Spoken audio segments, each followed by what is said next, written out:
সেনাপতি বীরবল সিং, এবার আর চুপ করে বসে থাকো না, নেও তোমার জীবনটাকে সুস্বপ্ন করার কাজে বসো সিংহাসনে, চলো রাজত্রী, তবেই তোমার জীবন হবে মধুময়।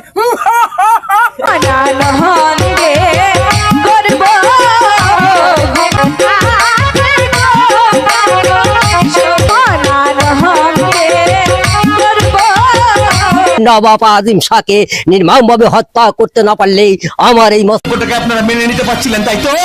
আসলে আসলে আপনারা পুরুষ হওয়ার অহংকারে এতটাই অন্ধ হয়ে গেছেন যে আপনাদের ভেতরকার মানবিকতার বোধ পর্যন্ত শূন্য হয়ে গেছে।